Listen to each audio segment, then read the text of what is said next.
lovely people, and welcome back to my channel. So today I'm going to be sharing with you all how I edit my photos. So as you can see, I already went to my camera roll and I'm showing y'all a couple of my favorite pictures from Christmas time. This is one of my favorites, so this is the photo that we're going to be working with. So I'm going to go into my phone and I'm going to go to my little photo and video app section, and we're going to start using Snapseed. All of these apps that I use are free of charge.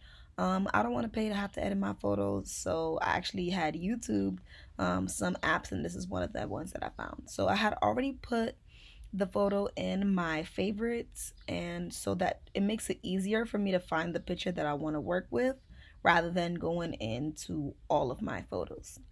So on Snapseed, I'm going to go into the tools section and I'm going to use healing. So I have hyperpigmentation and some dark marks on my chest. And I primarily utilize this app to clear those up because I want to get rid of them. So I'm just going to zoom in and I'm going to focus on those dark marks.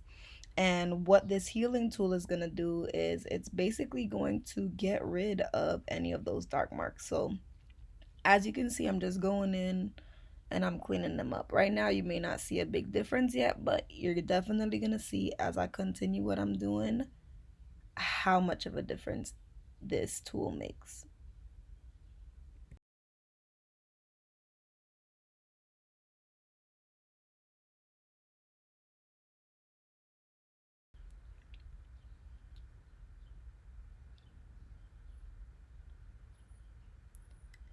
So now that I'm done with my chest, I'm just going to go in and do some on my face. They're not very noticeable, but I'm very picky and particular about my pictures, so I get rid of any possible blemish that I see. Like, I like to just clear them all up. I know they're so small that when you zoom out of the picture, they're like barely noticeable, but I like when my face looks extra smooth. Not overly smooth, but I like when it looks smooth enough, like no blemishes, no nothing. So after I'm done working on my face, I'm gonna go ahead and I'm just gonna save the image. The great thing about Snapseed is it allows you to just save it and it modifies and it doesn't resave as a new copy. I personally like that mechanism. You can choose to save it as a new copy, you don't have to. So I ultimately choose to just modify it. So now I'm gonna go into my next app, which is Facetune 2. This is also free.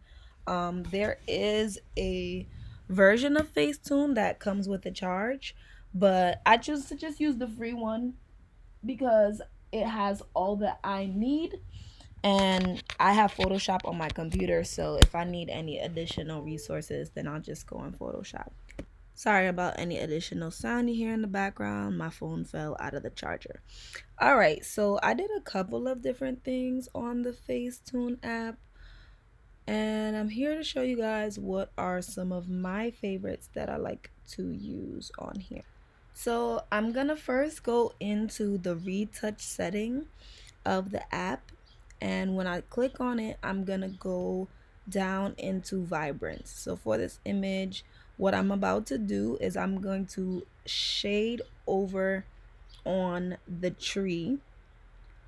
I know you can't necessarily see me doing it, but I am brightening up the actual look of the tree. I think I might put in a before so that you can see the difference on this screen of how the tree like significantly changed its look.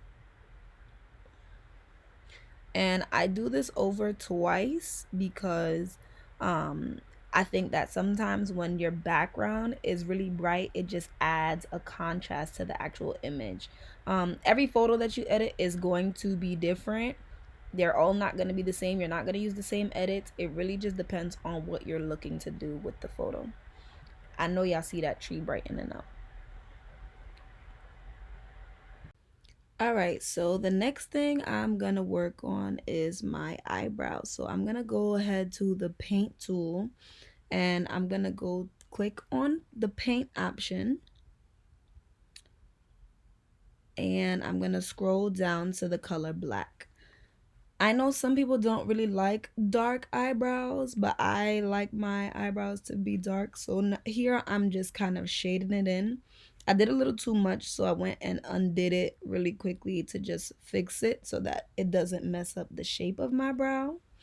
And I know some of y'all are like, damn, like this is kind of dark. But you're gonna see that I'll be able to change the opacity on the eyebrow so that it doesn't appear to be this dark. But adding this filter just makes the eyebrows look even more sharp and crisp than they already are in the photo. So I'm gonna use the little bar right there.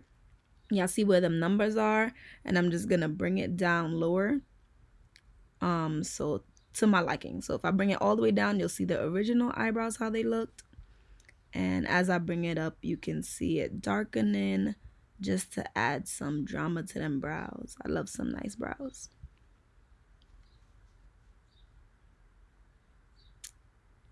I can never decide how much I want it to look, but I think this is good. So the next thing I'm going to work on is going back to the face. So I'm going to go to the retouch option and I'm going to go to smooth.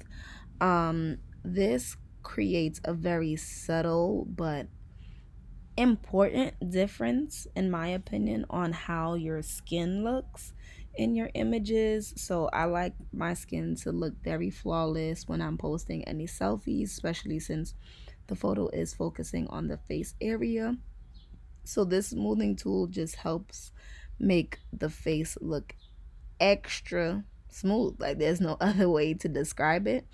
It's a very subtle difference, but if your skin may have some texture that you don't like, you'll see a very large difference when you utilize this.